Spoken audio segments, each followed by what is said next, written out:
दोस्तों, हिंदू धर्म में दिवाली का विशेष स्थान है और इस दौरान लोग लक्ष्मी जी और गणेश जी की पूजा करते हैं।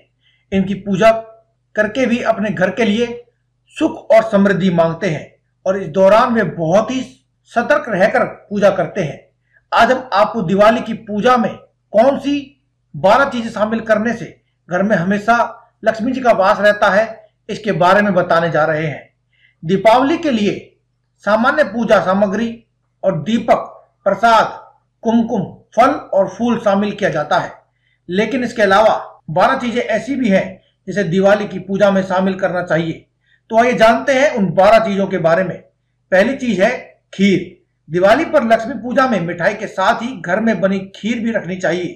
शास्त्रों के अनुसार खीर लक्ष्मी जी का प्रिय व्यंजन है, इसलिए प्रसाद के रूप में खीर अवश्य रखनी चाहिए। दूसरी चीज है बंदरवार।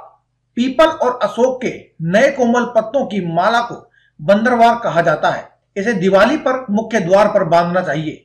इस संबंध में मान्यता है कि सभी देवी देवताओं को इसकी महक से बहुत प्यार होता है, इसलिए वे आकर्षित होकर के आपके घर में प्रवेश करते हैं। तीसरी चीज है महालक्ष्मी का एक रूप गजलक्ष्मी। जी हाँ दोस्तों, महालक्ष्मी का एक रूप गजलक्ष्मी भी है और इस रूप में वह ऐरावत हाथी पर सवार दिखाई देती है। लक्ष्मी के ऐरावत हाथी की प्रिय खाद्य सामग्री गन्ना है। दिवाली के दिन पूजा में गन्ना रखने से ऐरावत प्रसन्न होते हैं और ऐरावत की प्रसन्नता से मां लक्ष्मी भी प्रसन्न होती है। चौथी चीज है पीली कौड़ी। लक्ष्मी पूजा की थाली में पीली कौड़ी रखने से बहुत अधिक लाभ मिलता है। पीली कौड़ी रखने की परंपरा पुराने समय से चली आ रही है। यह पीली कौड़ियां धन और श्री यानी कि लक्ष्मी जी का प्रतीक है।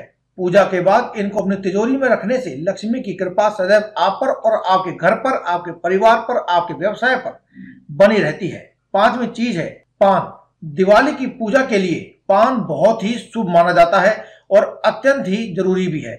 पान खाने पर जिस प्रकार हमारे पेट की शुद्धि होती है, पाचन तंत्र को मदद मिलती है, ठीक उसी प्रकार से पूजा में इसे शामिल करने से या पूजा में इसको पूजा में सामने रखने पर घर की शुद्धि होती है और घर का माहौल भी सकारात्मक और पवित्र बनता है।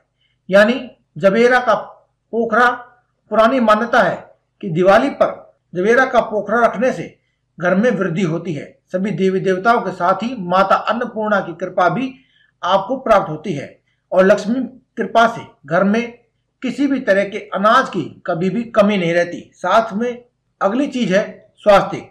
स्वास्तिक किसी पूजा में स्वास्तिक अवश्य बनाना चाहिए। स्वास्तिक की 4 भुजाएं उत्तर, दक्षिण, पूर्व और पश्चिम चारों दिशाओं को दर्शाती है। साथ ही ये 4 भुजाएं ब्रह्मचार्य ग्रस्त वानप्रस्थ आश्रम का भी प्रतीक मानी गई है। स्वास्तिक जिस घर में भी बनाया होता है वहां 8 बजे तक पूजा में इस स्वास्तिक को तिलक लगाया जाता है ताकि स्वास्तिक की कृपा आपके ऊपर मिल सके। और साथ ही अपने मस्तक पर भी तिलक लगाए ताकि मस्तिष्क में बुद्धि और शांति का प्रसार हो। कोई भी पूजा तिलक के बिना पूरी नहीं होती है। माथे पर जहां तिलक लगाया जाता है वहां आज्ञा चक्र होता है और स्थान पर तिलक लगाने से मन की एकाग्रता बढ़ती है। 9वीं चीज है चावल यानी कि अक्षत। पुराने समय से ही पूजा में चावल का काफी अधिक महत्व बताया गया है। चावल को अक्षत कहा जाता है, यानी यही नहीं, इस वजह से चावल को पूर्णता का प्रतीक भी माना जाता है। धार्मिक कार्यों में चावल का एक दाने के रूप में इसको उपयोग में लाया जाता है। पूजा में चावल रखने के संबंध में एक मान्यता यह भी है कि हमारे घर पर कोई भी काला दाग नहीं लगने देता है, यानी कि समाज में हमारी प्रतिष्ठा को बढ़ाता है। लेकिन इस विषय में एक बात का ध्यान रखना चाहिए कि जो भी चावल आप अपने घर में पूजा के समय इस्तेमाल कर रहे हैं, उन चावल को हमेशा आपको चेक कर लेना है कि वह टूटे फूटे या खंडित ना हो। साफ सुथरे चावल आपको इस्तेमाल करने चाहिए और साथ ही आपको कुछ चावलों को लाल और कुछ चावलों को पीला कर लेना चाहिए। पीला करने के लिए आप चावल में हल्दी या केसर का इस्तेमाल कर सकते हैं और लाल करने के लिए आप गुलाल या फिर रोली का इस्तेमाल कर सकते हैं, जिससे मस्तक पर तिलक लगाया जाता है। दोस्तों, 10वीं चीज है चीनी या गुड़। जी हाँ दोस्तों, यह भी दिवाली के लिए शुभ सामग्री है। लक्ष्मी पूजन के बाद यह बताया जाता है कि गुड़ या चीनी का दान करने से धन में वृद्धि होती है, घर परिवार में सुख और समृद्धि का विस्तार होता है। इस वजह से प्रसाद के रूप में बता दें कि भगवान को यह अर्पित किए जाते हैं और इसका फिर भोग लगाकर खुद भी खाया जाता है और लोगों को वितरण किया जाता है। 11वीं चीज है लाल कच्चा धागा। ये लाल और कच्चे धागे को मिला करके रुई बनाई जाती है। यह लाल कच्चा धागा मिलकर बनता है, इसलिए यह एक संगठन और शक्ति का प्रतीक है। इसे पूजा के समय कलाई पर बांधा जाता है। यदि आपको लाल और कच्चा धागा नहीं मिलता है तो आप बाजार से कलावा लेकर के आ सकते हैं और आप उसका इस्तेमाल भी कर सकते हैं। इस धागे को रक्षा सूत्र कहा जाता है। इसके प्रभाव से हम कई प्रकार की परेशानियों से बच सकते हैं। 12वीं चीज है रंगोली। जी हाँ दोस्तों, लक्ष्मी पूजा के स्थान, प्रवेश द्वार और आंगन में रंगों से धार्मिक चिन्ह, स्वास्तिक, कुलपति आदि से रंगोली बनाई जाती है। ऐसा माना जाता है कि देवी लक्ष्मी रंगोली की ओर जल्दी से आकर्षित होती है। ये थी वैसे कुछ खास चीजें जिनका आपको ध्यान रखना चाहिए और आपको अपनी दिवाली की पूजा में इसको इस्तेमाल करना चाहिए।